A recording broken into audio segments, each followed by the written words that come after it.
Olá, meu nome é Cláudio Grilo. Sou diretor da Qualtec, consultoria, auditoria e treinamento, uma empresa especializada em programas de integridade, com base no Proética, na ISO 19600, que é a norma de diretrizes de sistemas de gestão de compliance, e ISO 37001, sistemas de gestão anti-suborno, onde já auxiliamos na certificação de 40 unidades no Brasil, Peru e Portugal. O compromisso com o comportamento ético, é uma parte vital da governança corporativa de uma organização muito bem gerenciada. Um sistema de gestão anti-suborno é um elemento essencial como componente da ética comercial de qualquer organização. Esse compromisso ético ajuda a organização a manter seus negócios, evitar ou mitigar possíveis negócios corruptos, os altos custos relacionados e os danos à reputação que podem resultar do envolvimento de corrupção.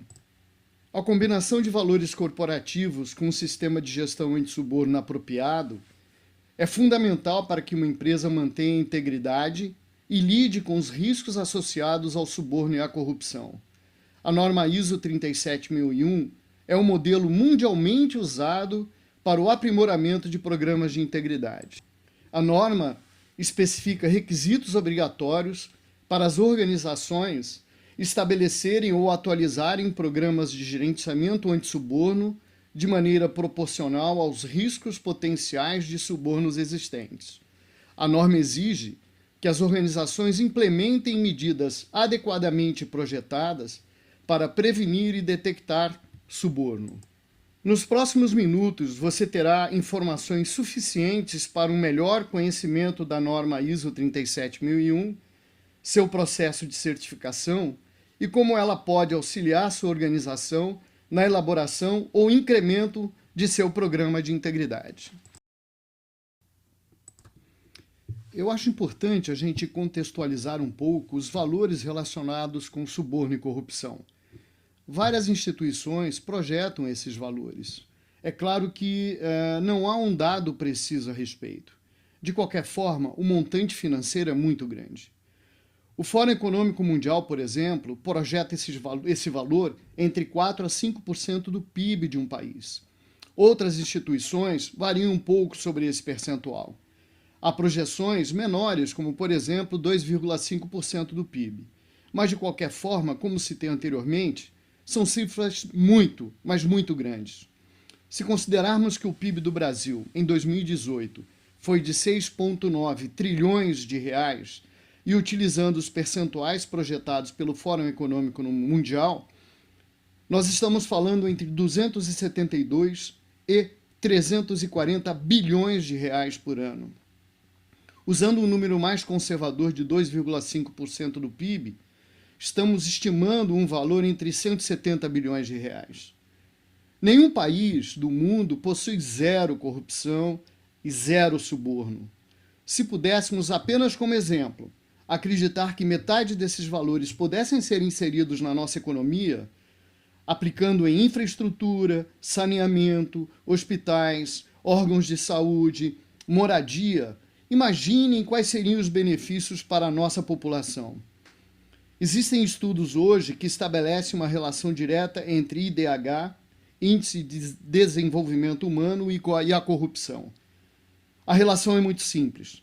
Maior IDH, menor nível de corrupção.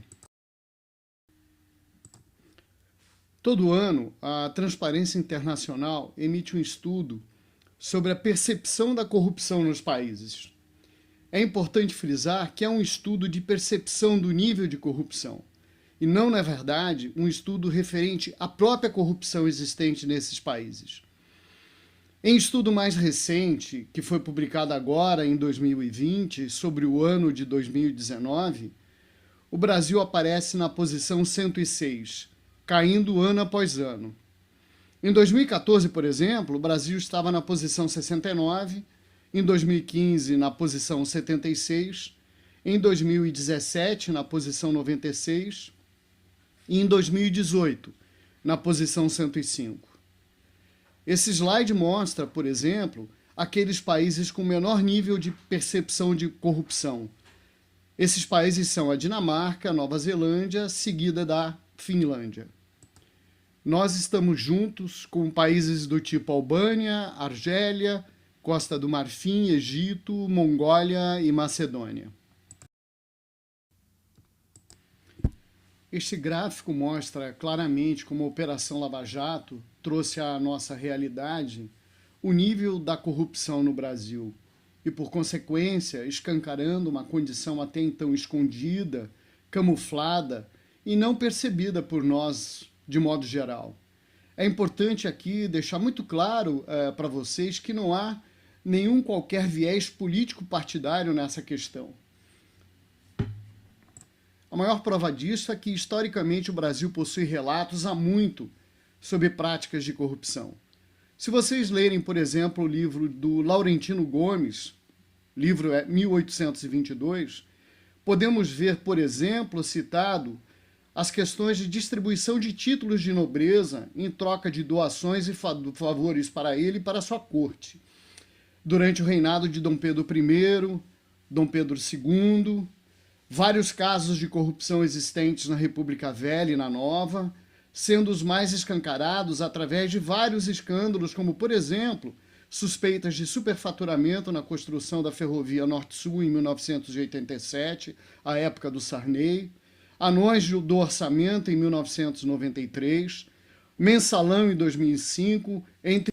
Agora podemos citar, por exemplo, alguns ocorridos recentemente, como, por exemplo, a questão da Copa do Mundo de Futebol no Brasil em 2014, a situação das Olimpíadas do Rio 2016, que foram pegas pela Operação Lava Jato através de um desdobramento, a operação conhecida como Unfair Play. A Operação Lava Jato é, na verdade, a maior iniciativa de combate à corrupção e lavagem de dinheiro da história do Brasil, incluindo desdobramentos fora do Brasil, como os ocorridos, por exemplo, no Peru, na Bolívia e em outros países. Já que falamos algumas palavras relacionadas à corrupção e suborno, eu gostaria de fazer uma distinção entre elas. A definição de corrupção é o efeito ou o ato de corromper alguém ou algo com a finalidade de obter vantagens em relação aos outros por meios considerados ilegais ou ilícitos. Sob a ótica do Código Penal brasileiro, existem duas classificações relacionadas à corrupção: a corrupção passiva e a corrupção ativa. A corrupção passiva é aquela cometida pelo servidor público que solicita ou recebe uma vantagem indevida em relação de uma determinada função que ele exerça, sendo que a corrupção ativa é praticada pelo particular que oferece ou promete uma vantagem indevida a um funcionário público para que ele pratique, omita ou até mesmo retarde algum ato de ofício. A corrupção é sempre caracterizada pela relação mercado público e mercado privado. Já a norma ISO 37001 define suborno como sendo a oferta, promessa, doação, aceitação ou solicitação de uma vantagem indevida de qualquer valor, sendo ela financeira ou não financeira, de forma direta ou indiretamente, independentemente de localização, em violações às leis aplicáveis, como incentivo ou recompensa para uma pessoa que está agindo ou deixando de agir em relação ao desempenho de suas obrigações. Com essas definições, eu acredito que a gente consiga entender melhor a diferença entre corrupção e suborno. Na verdade, suborno é parte de um processo de corrupção. Quando falamos de um sistema de gestão anti-suborno, estamos, na verdade, buscando atacar 3 fatores internos da organização. O primeiro fator é a intenção em subornar. O segundo fator é a oportunidade existente da prática da execução do suborno. E o terceiro fator é a ação propriamente dito do... Os fatores oportunidade e ação em subornar podem ser prevenidos e mitigados com medidas de controle internas que são eficazes e bastante robustas, oriundas, por exemplo, e fundamentalmente, da análise de risco de suborno e de regras de balanço de consequências, caso sejam detectadas situações comprovadas de suborno. Já o fator intenção em subornar está diretamente relacionado com valores éticos individuais, práticas do dia a dia das pessoas. Neste caso, fortalecer mudanças de cultura através de mecanismos adequados e constantes de comunicação e processos de treinamento rotineiros são fundamentais. O importante é que se entenda que todo o sistema de gestão antissuborno deve ter como fator primordial a prevenção.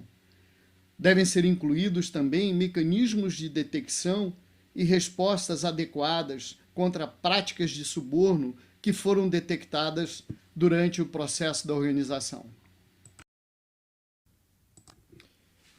Sempre que faço minhas apresentações ou minhas palestras a respeito da ISO 37001, as pessoas me perguntam se não é uma norma aplicável a grandes empresas ou para aquelas empresas que se relacionam com o governo.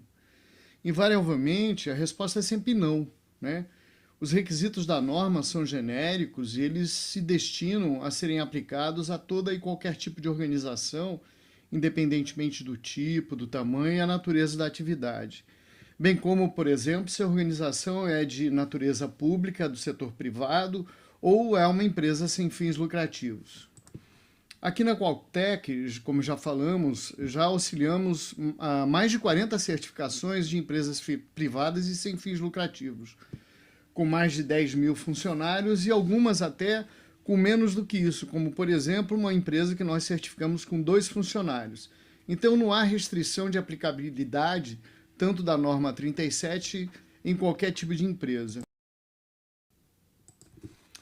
A norma estabelece vários mecanismos em relação às atividades da organização para prevenir, mitigar, detectar e responder a série de subornos, como, por exemplo, suborno nos setores públicos, privados e setores sem fins lucrativos, suborno pela organização ou na organização, suborno pela ação do pessoal da organização, atuando em nome dela ou para seu benefício, e, finalmente, suborno por parceiros de negócios da organização, atuando em seu nome ou para seu benefício. Essa é a relação das várias atividades de suborno que a BNT-NBR ISO 37001 define mecanismos de controle, mitigação e prevenção. A definição de escopo é de fator fundamental no processo da implantação do sistema de gestão anti-suborno, bem como também para o seu processo de certificação. É importante frisar que a ISO 37001 é aplicável a suborno. Não aborda, por exemplo, especificamente questões relacionadas com fraude, cartéis ou outros delitos antitrust, anticoncorrencial, lavagem de dinheiro ou outras atividades relacionadas às práticas de suborno. Embora uma organização possa, sim, escolher ampliar o escopo da certificação do seu sistema para incluir essas atividades. Muitos dos nossos clientes incluem no escopo todas essas práticas relacionadas com corrupção. E alguns deles, inclusive, incluem todo o seu programa de integridade no processo de certificação. É importante no processo da definição do escopo dentro de uma organização incluir que todas as atividades estão relacionadas ao seu CNPJ, sobre o qual busca-se a certificação ou implantação do sistema de gestão anti-suborno. Não é possível, por exemplo, você simplesmente decidir certificar uma determinada área, um determinado departamento. Na verdade, o processo de certificação ele envolve a organização como um todo com relação ao seu CNPJ. Esta figura ela apresenta todos os elementos centrais da norma ISO 37001. Como vocês podem ver, ela se apresenta de uma forma do PDCA. Vamos falar rapidamente cada um dos elementos. O elemento 4, contexto, inclui a necessidade da compreensão sobre a organização, as expectativas das partes interessadas, a inclusão da estratégia corporativa junto ao processo de gestão anti-suborno e a avaliação de riscos de suborno. Já o elemento 5, liderança, além de incluir a política anti-suborno, determina também necessidade de redefinição de responsabilidades, autoridade para, por exemplo, conselhos de administração ou conselho curador ou qualquer outro tipo de conselho, caso exista dentro da organização, a alta direção, gestores, equipe de liderança, a função compliance, por exemplo, Compliance Officer, gerência de compliance ou qualquer outro tipo de designação que é dada, e também responsabilidade e autoridade para os demais colaboradores da empresa. Já o elemento 6, planejamento, determina todas as ações para que a gente possa lidar com os riscos de suborno e as oportunidades que forem encontradas. Da mesma forma, definir objetivos a serem alcançados e a execução de planejamento para as atividades relacionadas ao sistema de gestão anti-suborno. Já o elemento 7, apoio, direciona requisitos de recursos, qualificação de pessoas, mecanismos e regras de contratação de pessoal, processos de conscientização e comunicação e a estruturação do ambiente normativo da empresa. O elemento 8, operação, inclui requisitos para diligências, controles internos, sejam financeiros ou não financeiros, controle sobre as organizações controladas e não controladas, obtenção de compromissos anti-suborno de parceiros de negócio, a execução e o desenvolvimento de canais de denúncia e o processo de investigação dessas denúncias. Já o elemento 9, avaliação de desempenho, determina regras com relação a requisitos de medição e monitoramento, auditorias do sistema de gestão anti-suborno, as análises críticas pelo Conselho de Alta Direção, pela Alta Direção e pela própria função compliance. Finalmente, o elemento 10, melhoria, aborda todo o tratamento de não conformidade, implantação de ações corretivas e a própria melhoria do sistema de gestão anti-suborno da organização. Todos os requisitos são importantes para um sistema eficaz de gestão anti-suborno. Entretanto, a base de sustentação da norma está nos seguintes pilares que eu vou apresentar para vocês. O primeiro deles fala a respeito sobre a análise de risco, que deve ser muito bem feita, muito bem detalhada, de forma bastante abrangente. O segundo pilar diz respeito ao compromisso de um conselho de administração e da alta direção de forma ativa, participativa, que seja percebido de uma maneira clara pelos demais membros e pelos demais profissionais da empresa. O terceiro pilar estabelece a necessidade da política anti-suborno. Ela deve ser compatível com a organização e, inclusive, deve incluir também todas as elaborações de uma massa documental necessária e suficiente que estabeleça as políticas e procedimentos relacionados ao sistema de gestão anti-suborno. É importante lembrar que a ISO 37000 gera uma massa ou demanda uma massa documental muito grande e é importante para que isso permaneça da organização e faça com que ela tenha uma gestão do conhecimento de forma correta e adequada. O quarto pilar, já falamos bastante a respeito, fala sobre treinamentos e comunicação. O quinto pilar fala sobre a eficácia das medidas de controle, tanto financeiras quanto não financeiras, que foram identificadas nas análises de risco. O sexto pilar fala sobre diligências de integridade de parceiros de negócios, contratos, aquelas empresas solicitantes de patrocínios e doações, entre outros. O sétimo pilar estabelece a necessidade de canais adequados e que permitam denúncias anônimas e que garantam a não retaliação a quem fizer denúncias de boa-fé e processos de investigação profundos e adequados advindos dessas denúncias. O oitavo pilar fala sobre medições e monitoramentos adequados para garantir que o sistema de gestão anti-suborno está adequadamente implementado e que traz à organização a tranquilidade de sua eficácia e leva a ela o apetite de risco necessário e suficiente por ela definido. E, finalmente, o nono pilar diz respeito a ações corretivas e ações de melhoria, fazer rodar o PDCA dentro da organização. Então, esses são os 9 pilares importantes e fundamentais na implantação da ISO 37001. De modo geral, o que se espera após a implantação de um sistema de gestão anti-suborno é que se responda de forma assertiva a essas 3 questões que estão no slide. A primeira delas é se o sistema de gestão anti-suborno foi adequadamente projetado. O que significa? Significa se o programa foi projetado de forma adequada para obter a máxima eficácia na prevenção e detecção de suborno dentro da organização. A segunda questão diz respeito a se o sistema de gestão anti-suborno foi efetivamente implementado. Na verdade, isso é o seguinte, que mesmo um sistema bem projetado pode não ter êxito na prática se a implementação for feita de forma negligente ou ineficaz. É importante que deve-se garantir que o sistema de gestão antissuborno não é um programa em papel, e sim um processo implementado, revisado e melhorado de forma contínua, conforme apropriado dentro da organização e principalmente de maneira bastante eficaz. A terceira questão que tem que ser respondida é se o sistema de gestão antissuborno é efetivo, isso é, se ele efetivamente funciona na prática. Na verdade, o que se busca é ver se o sistema de gestão antissuborno responde de uma maneira eficaz às situações de suborno e como essa organização trata essas situações identificadas após a ocorrência, bem como quais foram as medidas posteriormente adotadas. É importante frisar que a existência de uma má conduta não significa por si só que o sistema de gestão antissuborno não funcionou ou que foi ineficaz naquele momento. Se o sistema identificou efetivamente a má conduta, deve-se ver a ocorrência como um forte indicador de que o sistema de gestão antissuborno estava funcionando de uma maneira eficaz. Após 40 certificações, eu gostaria de falar para vocês um pouquinho sobre os vários benefícios que os nossos clientes certificados obtiveram e estão obtendo após a implantação e a certificação do seu sistema de gestão antissuborno. Os dois próximos slides irá falar sobre isso.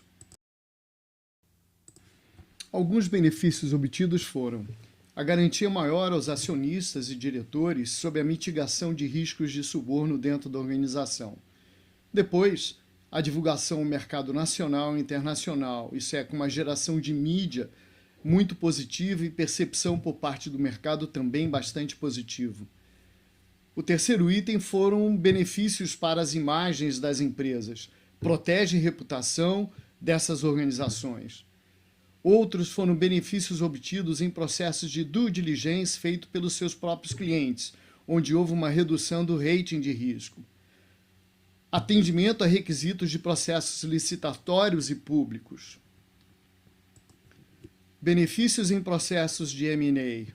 Fechamento de novos contratos, alavancamento de atratividade de novos negócios, fortalecimento da cultura e do programa de integridade já existente, fortalecimento da reputação do programa de integridade e gestão antissuborno feito de forma independente, uma percepção independente da gestão e da eficácia do programa de integridade e do sistema de gestão antissuborno. E, finalmente, existe uma percepção muito clara por parte dos profissionais no que diz respeito a fortalecimento de sua autoestima.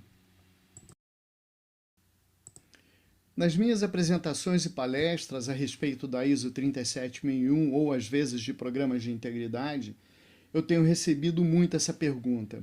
A minha organização já possui um programa de integridade. Já posso, então, solicitar uma certificação? Invariavelmente, a minha resposta é não. Apesar da existência de muitos programas de integridade robustos, alguns inclusive com reconhecimentos Proética, é importante lembrar que existem elementos no sistema de gestão antissuborno com base na ISO 37001 que pode não fazer parte de rotinas de programas de integridade. O que sempre recomendamos e que estamos executando é sempre um diagnóstico de gap entre o programa existente e os requisitos da ISO 37001. O resultado desse diagnóstico de gap permite à empresa estabelecer um cronograma de trabalho e implantar os requisitos necessários para a obtenção da sua certificação com base na norma ISO 37001. Já que falamos em certificação, eu gostaria rapidamente de esclarecer como é feito esse processo. Primeira coisa, é importante que vocês optem por um organismo certificador que seja acreditado pelo Inmetro. A partir do momento que existe a contratação deste organismo certificador, o processo de certificação ele é feito em duas fases.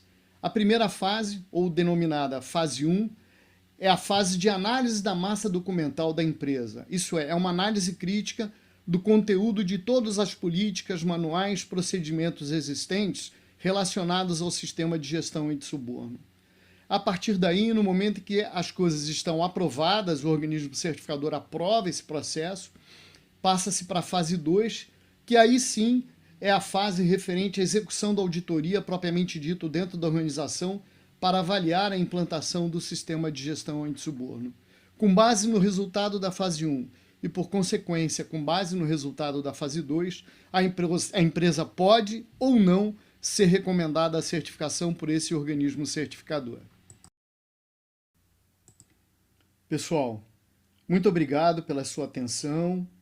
Nós aqui da Qualtec estamos ao seu dispor para qualquer esclarecimento ou suporte necessário para a implantação do seu sistema de gestão antissuborno ou qualquer tipo de melhoria e incremento no seu programa de integridade. Mais uma vez, muito obrigado.